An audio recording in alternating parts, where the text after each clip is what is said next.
So what are the causes of preterm birth అంటే 9 నెలలకు కాకుండా 7వ నెలకు 8వ నెలకు కూడా చాలా మంది డెలివరీ అవుతుంటారు.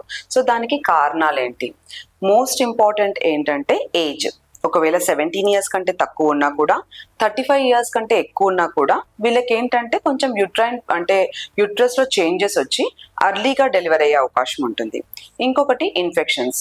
ఒక్కొక్కసారి అంటే ఫంగల్ ఇన్ఫెక్షన్స్ కానీ, బ్యాక్టీరియల్ ఇన్ఫెక్షన్స్ కానీ, యూరినరీ ట్రాక్ట్ అంటే మూత్రపిండాల్లో ఇన్ఫెక్షన్ ఉన్నప్పుడు కూడా అంటే ప్రెగ్నెన్సీ టైంలో వీళ్ళు అర్లీగా డెలివరీ అయ్యే ఛాన్సెస్ ఉంటుంది. ఇంకొకటి యుట్రైన్ అనామలీస్ అంటే గర్భసంచి నార్మల్ గా ఉండేదానికంటే కూడా వివిధ రకాలుగా రెండుగా ఉండడం కానీ, అడ్డుకూడడం ఉండడం కానీ, సగంగా ఉండడం కానీ జరుగుతుంటుంది. వీళ్ళకి కూడా అంత కెపాసిటీ లేకపోవడం వల్ల 7వ నెలలోనే డెలివరీ అయ్యే అవకాశం ఉంటుంది. కొంతమంది అబార్షన్ కి కూడా లోన్ అవుతారు.